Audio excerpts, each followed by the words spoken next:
Thank you very much, everybody. We've had a very big day in the stock market today, as you know. That will be 133 days where we set a new record, and that's fantastic. Our jobs numbers have come in fantastically well, really well, and we're with some of our great governors and other leaders of areas of our country that are doing incredible things. And we're talking about a lot of deregulation. We're talking about various tax cuts and various tax incentives, so they continue onward with what they're doing. But this is a meeting that was set up, and it was set up a while ago, and I think they're very happy about the fact that we have cut regulations like nobody in the history of our country. We have, in less than 3 years, we've cut more regulations than any president for their full term or terms, or in one case it's beyond 2 terms. We know who that is, Asa, right? In one case, you're a little longer than the 8. And we've cut more than any president ever, and we're going to cut a lot more. We have we wanted to do 1 for 2, and we're going to be probably 1 for 10 or 12 by the time we finish. I think we're at about 1 for 8 right now. So we've done some things that are pretty amazing. We have a lot of military areas represented at the table, and those areas are doing very well. They're thriving too, as an example, Alaska. But they're really thriving, and our whole country is thriving. It's thriving like never before. The jobs numbers are incredible, best in 51 years. And I think soon we're going to be able to say historic. If we go a little bit lower, we'll say in the history of our country, the best job numbers. With African Americans, with Asian Americans, and Hispanic Americans, we actually have the best in the history of our country. Best job numbers, best unemployment numbers, and the best employment numbers too. There is a slight difference. More people are working today in the United States than at any time ever in our history. We're almost up to 160 million people. We've never been close. So that's something really good. I think what we'll do is we're going to go around the room quickly and say a few words about the area represented or the state represented. And I'll start off with our great Vice President, Mike Pence, and then we'll go around. Perhaps Governor will start with you. Okay? Good. Thank you, Mr. President, and it's great to welcome not only members of our cabinet, but really some of the most accomplished governors in the country to the table, people that have been leading in what you have defined as the Governor's Initiative on Regulatory Innovation. From the outset of this administration, you committed to revive the American economy.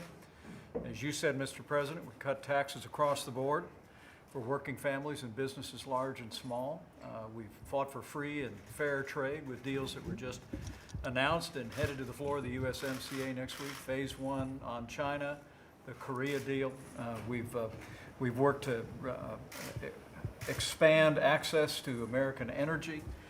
But it's been the regulatory initiative that you made a priority in this administration from early on that's also been driving 7 million jobs created by businesses large and small and that record unemployment rate. But you challenged us to work with governors around the country to make sure that states were also replicating the deregulatory effort that you initiated here at the federal level. And we have gathered here some of the real champions of regulatory relief, people that have been doing it.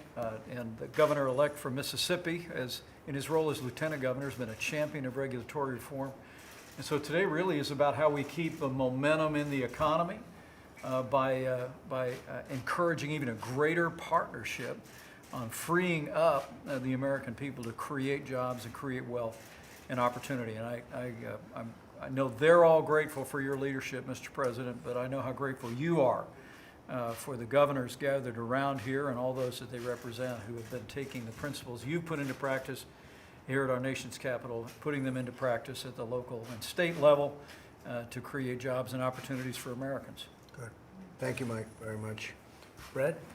Well, Mr. President, following your leadership, my first executive order was the 2 for 1, that Right. for every new rule, we get rid of 2. I did pretty well. I exceeded that by 4,000%. We got rid of 82 rules for every new rule we're implementing this year. But the whole effort of what it does of reducing the friction costs, particularly startup and small businesses, and people that have a tougher time. Right. washing away that regulatory friction at both the federal level and the state level is a lot of that job creation. It's just, and it's a gift that keeps on giving if you keep being diligent on it, is that atmosphere for people to be successful. The great American story of entrepreneurship only happens if you reduce regulatory friction, and whether it's in licensing, which we're working on, about doing away with licensing requirements and making it to where military spouses don't have to go over a hurdle when they transfer from one state to another, or whether it's just the rules to start. And then when you get done, you got to make sure that it doesn't build back up. So Right. we look forward to continuing to work with your administration on this. Great job. Thank you very much, Brad. Pete? Well, Mr. President, thank you again for leading on the regulatory reform. It's really a key thing, especially things when you get rid of job-killing things like the waters of the U.S., what you've been doing on occupational licensing reform. That's a big thing we've been working on in Nebraska as well. And it just impacts so many people's lives when you do that. So, for example, we have had a woman who wanted to open up her own hair braiding business in her home, but because of the rules and regulations in Nebraska, she would have had to have 2,100 hours of licensing, or classrooms to be able to get that license. And now, maybe I don't get the whole hair braiding thing, but nobody's health or safety is put at risk by a bad hair braid. And so one of the things we did is we got rid of that requirement so she wouldn't have to have that license, so she could open up her own business and be able to help add jobs to the economy. And that's one of the things that your administration supported. So thank you very much for that. We really appreciate it. And we're continuing. I signed an executive order freezing all regulatory rulemaking until the regulations had been reviewed. We were able, for example, to cut the amount of regulation by 59% in our Department of Environment and Energy. We're working with your Federal Highway Administration, so we're taking over the NEPA reviews. And that's going to allow us to be able to get those environmental reviews done faster, still with your oversight. But we're one of 8 states that's done that. I'd love to say we're the smallest state, but Alaska actually has that distinction as being the smallest state doing that. But that's an example of how we're doing it. And then just process improvement, trying to make sure that we're doing a good job of getting these things turned around quickly. We've saved about 300 hours of our teammates' time, but what it's allowed us to do is be able to turn around permits in a third the time it was taking before. So all this is really helping to, again, get rid of that friction that Brad was talking about, so that people, average Americans, can get about their lives and go about creating the prosperity that we've experienced under your administration. Any word on the pipeline permits? So actually, TC Energy right now is going through getting the easements for all the landholders that they hadn't come to agreements with yet. And of course, we're still waiting on the lawsuit in Montana. But I expect that there's going to be more action on that next year. All right. Good. Thank you very much, Pete. Please, thank you. Thank you. I'd like to thank you. It is an honor to be here today, Mr. President and Mr. Vice President. I don't know if anybody or everybody's all familiar where I'm from. I'm from the Southern Indian Reservation, the southwest part of Colorado. We just take a lot of pride in our culture and our heritage. What we have, we'd like to set an example for Indian country. So, Thank you very much. Thank you. thank you. Mr. President, thank you very much for what you're doing, and I want you to know that what you're doing not only makes a difference in New Mexico, which we appreciate. I know from earlier conversations it makes a difference all over the nation. Right. New Mexico lives and breathes oil and gas.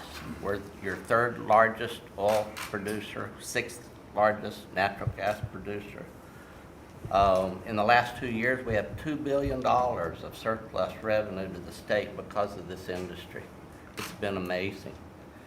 God willing, we'll have $174 billion of capital invested in this industry over the next couple of years.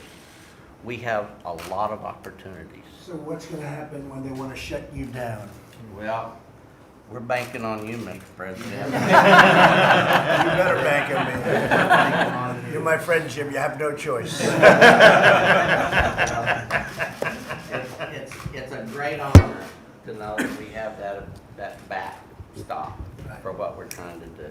And I can tell you that there's a whole bunch of folks out there that understand the risk associated with the oil and gas business. What they have trouble with is the risk associated with the politics. Right. And what you're doing is removing that risk, allowing us to deploy capital and make a lot of money for the nation, for our country, for our state and our city. We're growing like, I mean, unbelievably. I mean, the Permian and the Delaware are just prolific. And recently, I had dinner with a lady that's over the lower 48 for a major company.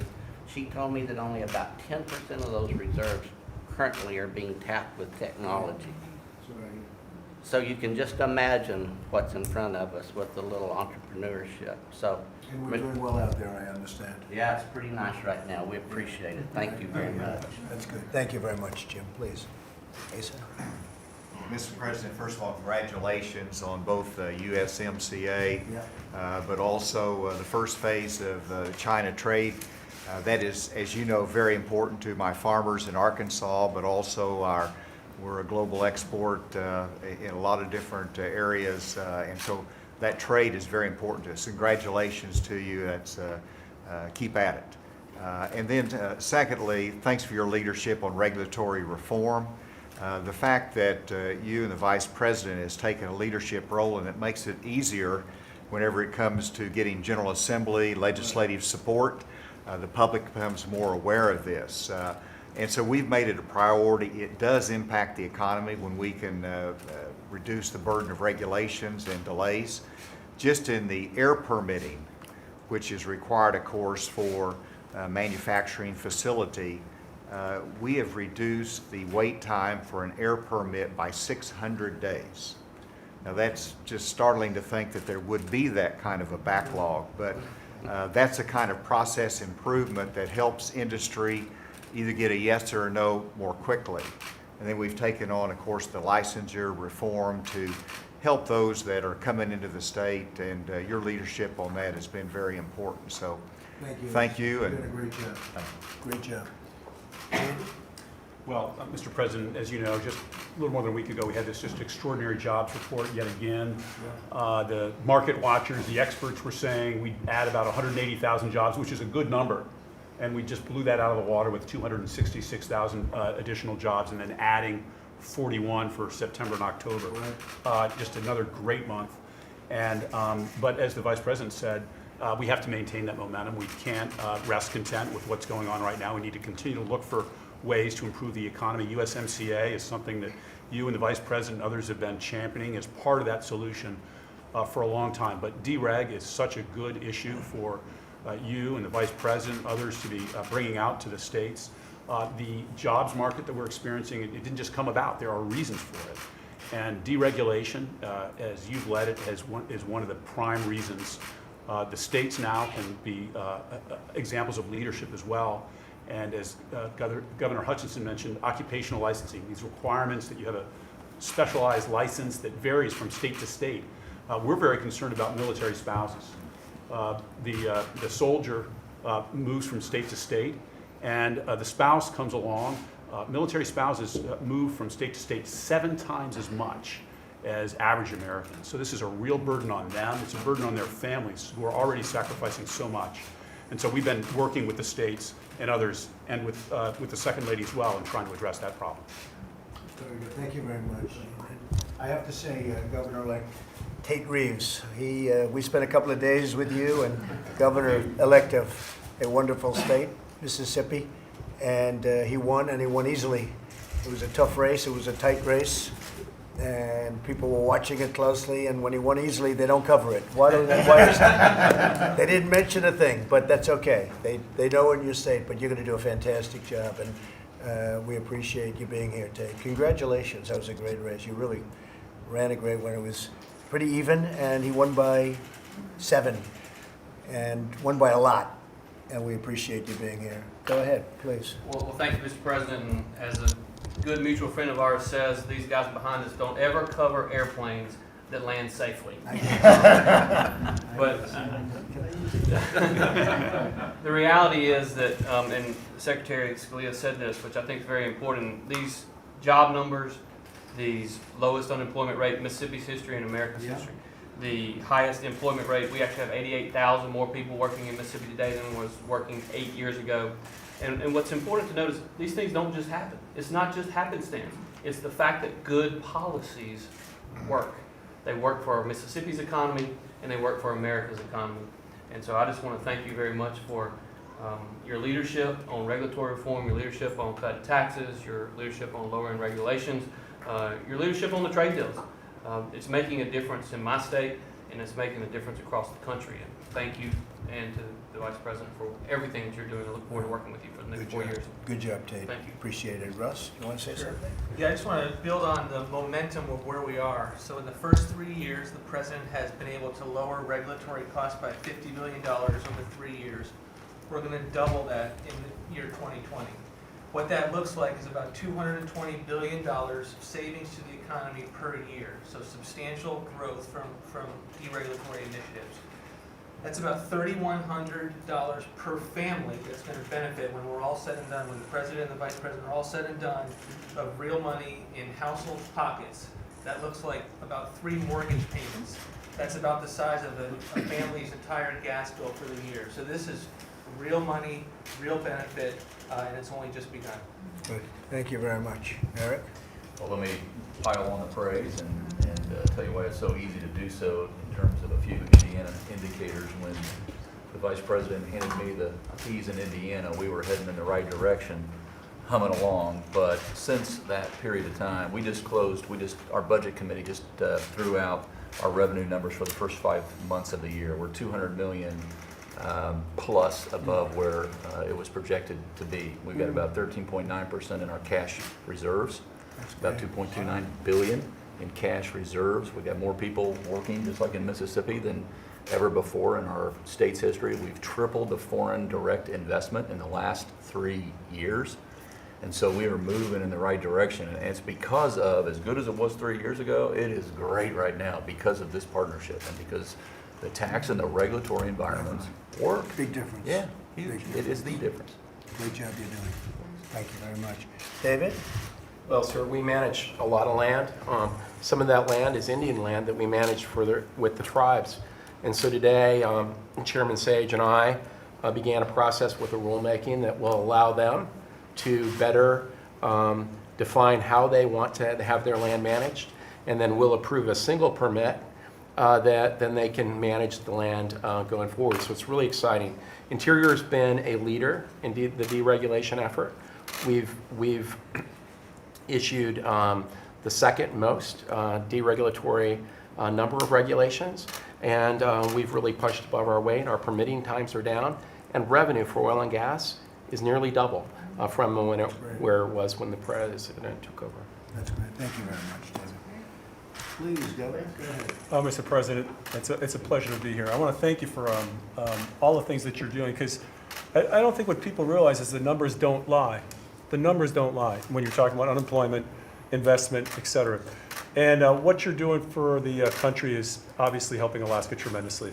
Kind of far away, tucked up there in the north. But we now have record unemployment in Alaska.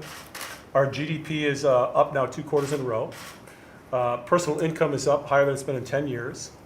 More personal wealth is being created in Alaska.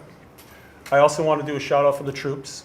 I don't know if folks know this, but whenever the president flies over to Asia, he lands in Alaska, he refuels, but unlike some others in the past, he gets out of the plane and he goes and he meets the troops. And they talk about it all the time. And I get an opportunity to talk to the president, and it's not just a BS session, but it's about what can we do to help Alaska? What's happening in your state? What do we need to work with? And I would say, Mr. President, and I'm being honest, I can't think of a president that's helped Alaska more than you have with trying to deregulate a number of the projects that we've been working on, helping us gain a leg up again to be one of the top energy producing states in the country. And I just want to thank you. And in terms of regulation, in terms of helping the military spouses, we're doing our part. We're looking at 239 different regulations to either modify or roll back in over 100 professions. We have a large indigenous population in the state of Alaska. About 15% of our people are Alaska natives.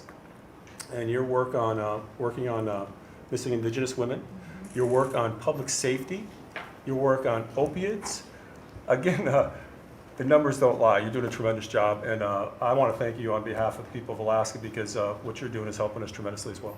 And now logging, we did a big thing on Absolutely. logging. And we Strongest did a national very big force. thing on Anwar, which is potentially the biggest in the world. We'll see what it is ultimately, but it's potentially the biggest site in the world, so it'll be very interesting to see how that turns out. Great job. Thank you very much. Anybody else? Would anybody like to say? Would you like to say something? Go ahead. Thank you, Mr. President. Thanks, Sam. First of all, I think we've heard some people say congratulations on the USMCA. I'd like to congratulate you too, but more importantly, I'd like to thank you for keeping your promises to the people of this country, that when you said you would renegotiate NAFTA, you did so, and we appreciate the follow-through. Ohio is doing great right now. Our employment numbers are good. We're running a surplus as well. But we're also following your lead on regulatory reform. So in the state budget that Governor DeWine signed this past summer, we adopted the 1 in 2 out rule. We actually passed legislation in the last week related to military spouses so that they can get reciprocity and get working quicker. And we have new legislation that was just introduced, similar to what has happened in Arizona, that would, for many areas of occupational licensure, grant reciprocity from other states. And you have a lot of car company expansions, and you're doing really good. We've had some very good news in Lordstown in the last few weeks. I know that. I know. I've been pushing it very hard. That's good. Christy? Yes, Mr. President. First of all, thank you for making your senior staff available to us today. We sat down for an hour and a half, and it was just really nice to have a give and take and really hear from them some of the details of things that we can dig further into, things that you're doing that maybe we won't have time to discuss right here. But also on behalf of South Dakota, thank you for the trade agreements. We have had the largest natural disaster in our state's history this year. We have more unplanted acres than any other state in the nation. And we've been devastated. So I've been tightening our belt, but these trade agreements on a tough year where farmers are struggling, to have that good news come right before Christmas really did help them quite a bit. And you never quit, which I love that you did it till you got it done and you won, and by turn we get to win because we're going to get to keep our family farms and we're going to get to keep South Dakota wonderful, and so I appreciate that. It's a great place, and you also are going to have a very exciting 4th of July. We are. We're going to have fireworks, and I'm hoping Many you years, will- for many years, you the will come fireworks. at Mount Well, Rushmore. we're going to think about it, not Rushmore. Yeah. They ended the fireworks, how many years ago? A long time. Gosh, it was at least 10 years ago. Nobody So- knows why, but you just couldn't have it, and now you're going to have fireworks, and the governor called, and she said, you got to do me a favor, right? And And we you worked did. it out, and we got it done, and you're going to have fireworks, and I appreciate what you said on the trade deals. They're incredible deals, They are. and they're big, Yeah. and they're big, and every once in a while you hear a critic. There has never been deals like this made. But you have some globalists, they want us to lose money. Sometimes you have a globalist get on, I watch it. Who cares about the United States? Let's lose money. I'm the opposite.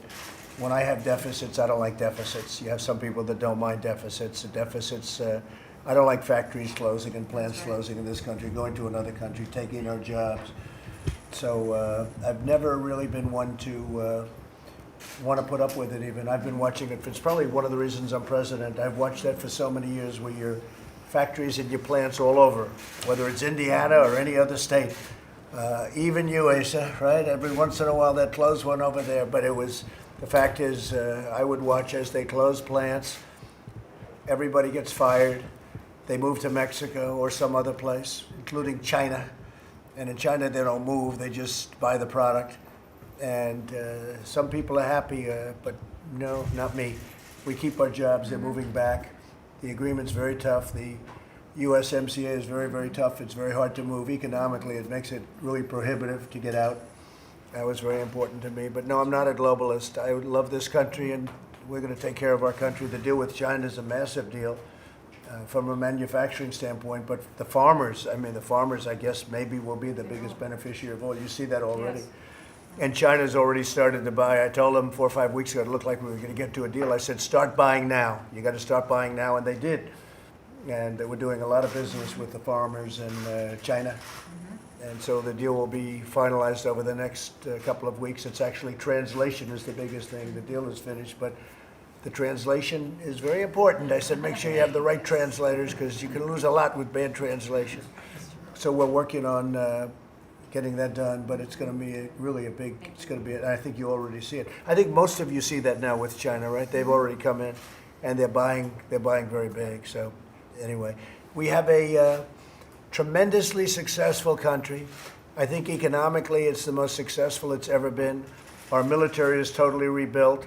Our vets are being taken care of. We have choice and we have accountability. You know, people don't talk about accountability. We had a situation in Arizona where you couldn't fire people. They did horrible things and you couldn't fire them. Now you can fire them. And it took 55 years they've been trying to get that approved. And they couldn't, and we got it approved. That means that people are bad. They don't treat our vets well. They don't treat them with respect. They get fired. That's the way it is. And more than 8,000 people have been let go that were not good for us, were not good for the vets, and they've been trying to do this for decades, and they couldn't get it. So we got accountability done. We have choice done. Choice is a big deal. From your standpoint, it's big. Most of you, all of you have big vet areas, everyone in this room. But now you can tell somebody if he's got to wait 2 weeks to see a doctor, or 4 weeks, or 9 weeks in some cases. It's the craziest thing. You go right outside, you see a doctor, a local doctor, you pick the doctor, we pay the bill, and they're better. We've had cases where they had to wait so long, they were just not very sick, pretty routine stuff. They end up terminally ill because they couldn't get to see a doctor. So we finally got choice done. And they've been trying that one for 44 years. For 44 years they've been trying to get choice done, and we got it done. So the vets are very happy with us. Big on Second Amendment. There's a big Second Amendment group. I think for the most part I can say that. I don't think anybody's going to raise their hand and fight me on that one, Jim. But there's a big Second Amendment room. These governors, every one of them. And we're very strong on our Second Amendment. So our country is doing fantastically well. Thank you all very much. Thank you very much. Are you concerned about North Korea at all right now, the developments? We're watching it. We'll see. I'd be disappointed if something would be in the works. And if it is, we'll take care of it. But we'll see. We're watching it very closely. We're watching North Korea. We're watching many places, actually, very closely. But North Korea, we are watching very closely. Mr. President, how much has Giuliani shared with you about his recent trip to Ukraine? No, not too much. But he's a very great crime fighter. He was probably the greatest crime fighter over the last 50 years. Very smart. He was the best mayor in the history of the city of New York. He's a great person who loves our country. And he does this out of love, believe me. He does it out of love. He sees what goes on. He sees what's happening. He sees all of the hoax that happens when they talk about impeachment hoax or the Russian collusion delusion. And he sees it, and he's a great gentleman. And he was, again, the greatest mayor in the history of New York and probably the greatest crime fighter in the last 50 years. He knows what he's doing. Thank you very much, everybody. Thank you. Thank you. Thank you.